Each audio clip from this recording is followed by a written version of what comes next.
What happens when two powerhouse vocalists collide over respect, legacy, and the music industry? You're about to witness one of the most unforgettable and explosive moments in daytime television. Before we dive in, make sure to hit that subscribe button and let me know in the comments whose side you're on, because this story is going to leave you stunned. The Jennifer Hudson show was running smoothly that afternoon.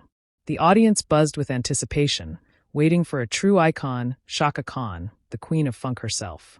She was scheduled to discuss her new memoir and reflect on a career that shaped generations of artists, including Jennifer Hudson. But behind the scenes, tension was already simmering.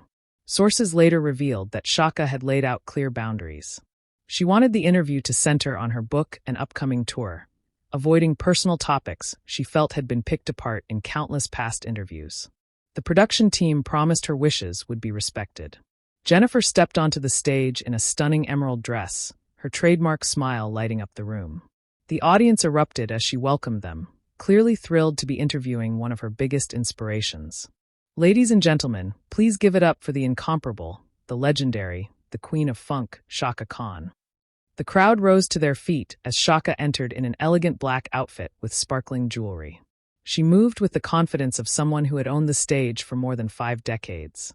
To most, she looked every bit the star, but if you looked closely, there was a guarded edge to her presence. Jennifer and Chaka embraced warmly, and for a moment everything felt perfect. Jennifer began softly, her voice full of admiration. "Chaka, it is such an honor to have you here. Your voice has inspired me since I was a little girl." Chaka smiled. "Thank you, sweetheart. That means a lot coming from someone as talented as you." Her tone was gracious but measured. Jennifer leaned in. "Now, I know your beautiful memoir is about to drop, and I can't wait to get into that. But first, I just have to ask, what was it like working with legends like Stevie Wonder and Prince?" Chaka shifted in her chair. "Those experiences were incredible. I go into great detail about them in the book. The creative process, the friendships, it's all there."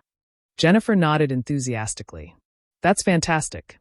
But our viewers would love to know what was Prince really like in the studio." A beat of silence. Then Chaka replied carefully. "Prince was a genius, a perfectionist, and someone I respected immensely. And again, I've shared those moments in the book where they get the justice they deserve." Jennifer sensed the resistance but pressed on. "Speaking of legends, I have to ask about your relationship with Whitney Houston. I know how close you two were, and her passing was such a loss to us all." Chaka's jaw tightened. "Whitney was like a daughter to me. Losing her was devastating. It's still painful to talk about, which is why I've chosen to honor that relationship in my book." Jennifer softened her tone. "I understand, and I don't want to cause you pain, but it would be so meaningful for our audience to hear about the Whitney you knew personally. The woman behind the voice." The atmosphere shifted. The studio audience remained unaware, but the tension between the two women was thick. Chaka's fingers drummed lightly against her chair before she answered. "Jennifer, I appreciate your curiosity, but I thought we agreed to focus on my memoir and current projects. These are deeply personal experiences, and I've given them the proper context in my book." Jennifer's smile faltered. "Of course, Chaka, I respect that completely. Let's talk about the memoir. What inspired you to share your story now?" For the first time, Chaka seemed to relax. "After all these years in the industry, I felt it was time to set the record straight. My struggles, my triumphs, the lessons I've learned, stories that have never been told. Finally, in my own words." Jennifer leaned forward, her admiration returning. "That's beautiful. And I'm sure there were moments when you had to fight to be respected. Not just as a voice, but as an artist." "Absolutely," Chaka agreed, her voice softening as she warmed to the subject. "The music industry, especially when I was starting out, wasn't kind to women. And it was even less kind to women of color who wanted creative control over their work. I had to learn early on to stand tall, to demand respect, and never compromise my vision for anyone." Jennifer leaned forward, clearly captivated. "That's such a powerful message, especially for young artists watching right now.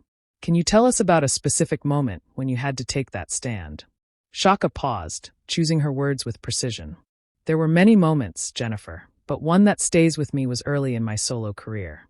I worked with a producer who tried to change everything. My sound, my style. He even suggested I change my name." Jennifer gasped. "Your name? But Chaka Khan is iconic." "Exactly," Chaka said firmly. "I told him you can work with me as I am, or you can go find someone else to mold into your little project. But I'm not changing my essence for anyone." The audience erupted in applause. For the first time all afternoon, Chaka's smile looked truly genuine. The conversation flowed more naturally, and Jennifer seemed relieved, more comfortable. "That's incredible," Jennifer said. "And clearly, it worked out because look at the legendary career you've built. Your voice, your style, it's all unmistakable." "Thank you. That means a lot," Chaka replied, her warmth finally shining through. But then Jennifer made a choice. A fateful pivot that would alter the entire course of the interview. Perhaps feeling the rhythm was finally right. Or maybe believing she could approach the subject delicately. Now Jennifer circled back. "Chaka, I hope you don't mind me asking this," Jennifer began, her tone careful but insistent, "because I think it would inspire so many people watching. When you talk about standing up for yourself and demanding respect, it reminds me of some of the challenges you faced personally. I know you've been open about your struggles, and I just think your strength in overcoming them is incredible." The temperature in the room seemed to drop instantly. Chaka's smile vanished. Her fingers stopped drumming on the armrest.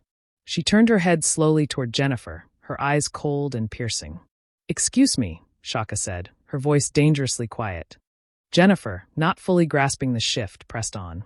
"I just think your journey of recovery and healing is so inspiring. I know there are people watching who could benefit from hearing how you—" The silence that followed was deafening. Even the studio audience, still clapping moments earlier, now sat frozen, sensing a change they couldn't yet define. Chaka Khan, a woman who had stared down record executives and reshaped the sound of an era, fixed Jennifer with a stare sharp enough to cut steel.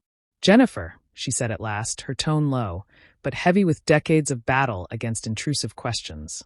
"I thought I made myself clear backstage about the topics I was not here to discuss." Jennifer shifted uneasily in her chair. Her practiced smile faltered. "Chaka, I didn't mean to overstep. I just thought sharing your story might help people going through similar struggles." Chaka's brows lifted, her voice sharpening like a blade. "My story, Jennifer. My story is not your content. My struggles, my battles, my recovery. Those are not talking points for your show." Now the entire audience felt it. The air was electric, uncomfortable. Even the cameramen exchanged nervous glances as the producers on the sidelines gestured frantically, unsure how to contain what was unraveling live on stage. Jennifer's tone turned defensive. "I understand that, Chaka, and I respect your privacy completely, but you have been open about these things in other interviews, and I thought maybe you'd want to share that inspiration here, too." Chaka leaned forward, her eyes locked on Jennifer. "Other interviews? Which interviews are you talking about?" "Exactly." Jennifer hesitated, realizing too late she had backed herself into a corner. "Well, I mean, over the years you've spoken about your journey, and I just thought." "You thought? What exactly?" Chaka cut in, her voice rising steady but lethal. "That because I've been in this business for 50 years. Because I'm a legend, as you call me, that my personal life is just fair game for anyone looking to boost their ratings." The accusation landed on Jennifer like a punch to the gut. Her face flushed hot, and for the first time since the interview began, she looked less uncomfortable and more furious. "Chaka, that's not what this is about at all," Jennifer snapped, her voice tight. "I have nothing but respect for you." Chaka let out a bitter laugh that carried no trace of humor. "This is what you call respect. Agreeing to focus on my book and my music, then blindsiding me with questions about my most personal struggles on live television." "It's not live, and I wasn't ambushing you," Jennifer shot back, her frustration rising to the surface. "I was trying to have a real conversation with you, not just a surface-level promotional chat." The tension in the studio grew unbearable.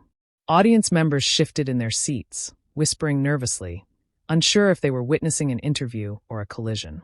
"A real conversation?" Chaka repeated, her voice dripping with contempt. "Let me tell you something about real conversations, Jennifer. They're built on mutual respect and consent. When someone says, 'Don't go there,' you don't go there. That's respect." Jennifer's jaw clenched. "I understand boundaries, Chaka, but I also understand that sometimes as artists, we have a responsibility to share our experiences if they can help others." Chaka's entire body stiffened. Her voice rose, carrying the full weight of 5 decades of command. "Don't you dare lecture me about my responsibilities as an artist. I was fighting battles in this industry before you were even born. I was tearing down walls and paving the way for artists like you when you were still dreaming of having a career." The words hung in the air like a gauntlet thrown down. Jennifer's eyes widened, a flicker of hesitation crossing her face. For a moment, it seemed she might retreat, but then just as quickly, defiance hardened her features. And I'm grateful for that, Chaka. I truly am, Jennifer said, her tone sharper now. But that doesn't give you the right to treat me like I'm some amateur who doesn't know how to run an interview. I've been doing this for years, and I know how to treat my guests with respect. Respect? Chaka barked. She shot to her feet, the sudden movement drawing gasps from the audience. You call ignoring my boundaries respect. You call pushing me into topics I explicitly said were off-limits respect. Jennifer remained seated but straightened. Her posture rigid, her eyes unflinching. I call trying to have an authentic conversation with a legendary artist respect. I call giving you the chance to inspire millions of people respect. You call exploiting my pain respect, Chaka fired back. Jennifer, you may have an Oscar. You may have a talk show, but you clearly haven't learned the first thing about respecting your elders or honoring the people who came before you. The word Oscar hit like a trigger. Jennifer's composure cracked. She rose from her chair, now standing face to face with Chaka across the narrow coffee table. My elders. Jennifer's voice shook, a mix of fury and wounded pride. Chaka, I've always shown you admiration, always. But respect goes both ways. And right now you're being incredibly condescending. Condescending? Chaka's voice thundered, commanding the room. You invite me on your show, promise to talk about my book, then spend the entire interview trying to dig up my trauma for ratings. And I'm the one being condescending. That's not what happened here, and you know it, Jennifer shot back, her voice matching Chaka's fire. I asked you questions about your journey, about things you've spoken about before. I wasn't disrespectful. Chaka laughed bitterly, shaking her head.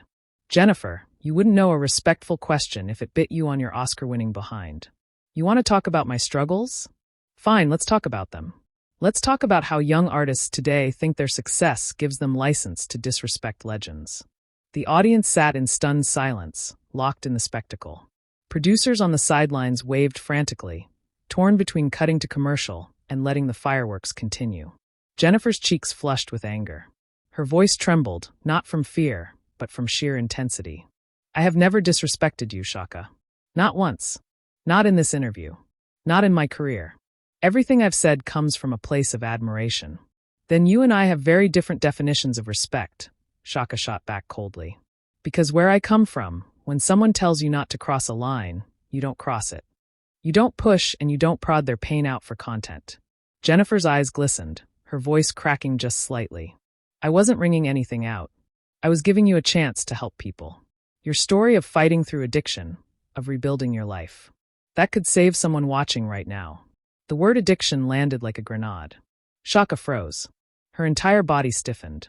When she spoke again, her voice was no longer thunderous. It was quiet. Quiet but deadly. Did you just say addiction on television? My story. Chaka stepped closer to Jennifer. Her presence so commanding that the air itself seemed to thicken. Jennifer, my story is mine to tell. Mine, not yours to drag out when it suits your ratings. Not yours to package into some feel-good moment for your audience. Jennifer's throat tightened. She wanted to respond, but the weight of Chaka's words pressed against her chest like a stone. I wasn't trying to take your story, she said finally, her voice trembling but steady enough to carry. I was trying to honor it. Honor it. Chaka's laugh was sharp, almost cutting. You don't honor someone by ignoring their boundaries. You don't honor someone by putting them in a corner on live television. You honor someone by listening when they say no. Jennifer's lips parted, then closed again.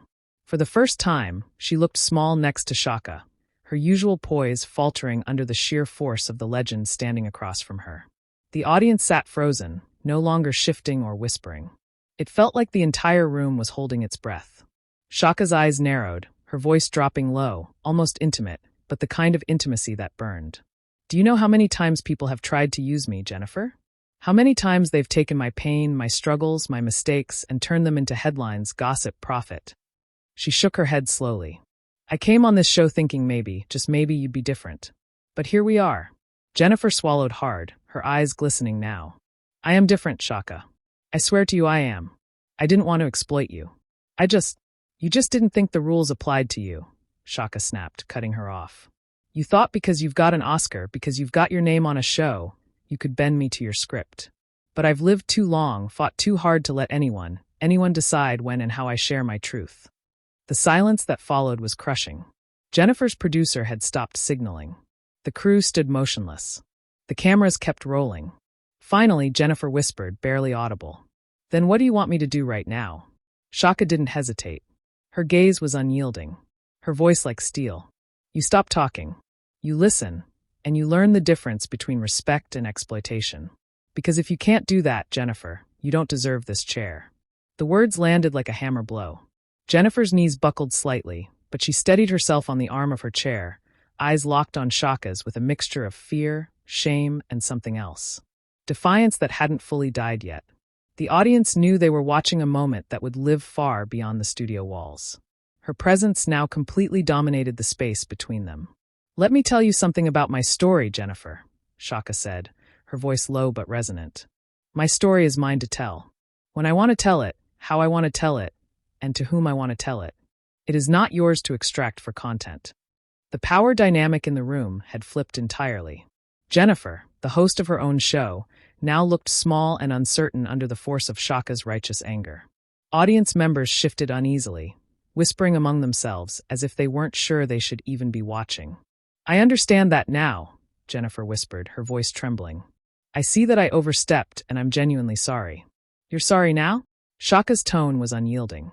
"You're sorry now that you've been called out on national television. You're sorry now that your disrespect has been exposed for everyone to see. But where was that sorry when I sat right here and told you I didn't want to discuss certain topics?" Jennifer's eyes filled with tears. Whether from embarrassment, remorse, or sheer frustration, no one could tell. "Chaka, I swear to you, I thought I was being respectful. I thought I was giving you an opportunity to inspire people." "An opportunity?" Chaka's voice cut like a blade. "Jennifer, I've been inspiring people for over 50 years. I've been sharing my music, my passion, my soul with the world since before you were even born. I don't need you to hand me an opportunity." The reference to age and legacy landed heavy. Jennifer winced. "I know your legacy, Chaka. I know what you've accomplished. That's exactly why I was so honored to have you here." "Honored?" Chaka shook her head. "If you were truly honored, you would have treated this interview with the respect it deserved. You would have followed the boundaries we agreed upon. You would have honored me." Jennifer wiped her eyes, smearing her makeup. "I don't know how to fix this, Chaka. I don't know how to make it right." "You can't fix it," Chaka said flatly. "Some things once broken cannot be repaired. Some lines once crossed cannot be uncrossed." The finality in her voice sent a chill through the entire studio. Even the crew, hardened by years of live TV, had never seen anything like this raw and unfiltered confrontation. "So, what happens now?" Jennifer asked, her voice small, defeated. Chaka studied her for a long, loaded beat, then swept her gaze across the studio at the audience, the cameras, the crew, all silent, waiting. When she spoke again, her voice carried a quiet dignity that commanded absolute attention. "What happens now, Jennifer, is that I leave. I leave because I refuse to be part of a show that does not respect its guests. I leave because I refuse to let anyone, no matter how successful they think they are, treat me with disrespect. I leave because I've spent my entire career standing up for myself and for other artists. And I am not about to stop now." Sometimes, she added, her voice steady and sharp, "walking away is the most powerful statement you can make." The studio was frozen. Even the sound technicians seemed to be holding their breath. Chaka began unclipping her microphone, her hands steady, her movements deliberate. "Chaka, please." Jennifer tried one last time. "Don't leave like this. Let's talk about this off camera. Let's figure out how to move forward." Chaka paused, fixing Jennifer with one last piercing look. "The time for talking was before you ignored my boundaries. The time for respect was when I sat in that chair, trusting you. Now it's too late." She set the microphone carefully on the coffee table, then turned toward the exit. Her heels clicked against the studio floor with a rhythm that echoed like punctuation marks to every word she'd just spoken. At the door, she turned back one final time, not to Jennifer alone, but to the entire room. This is what happens when you forget that legends are not content to be consumed. We are human beings deserving of respect. And when that respect is not given, we have every right to demand it by removing ourselves from the disrespect. And with that, Chaka Khan walked out of the Jennifer Hudson show. The studio remained in stunned silence. An audience caught between applauding, comforting the host, or simply sitting in the raw discomfort of what they had just witnessed. The cameras kept rolling, capturing every second of the aftermath. Jennifer Hudson stood alone, tears streaking her face, realizing she had just endured one of the most humbling moments of her career. It was a moment that would be replayed, dissected, and remembered for years to come. The day Chaka Khan taught everyone in that room about the true meaning of respect and dignity.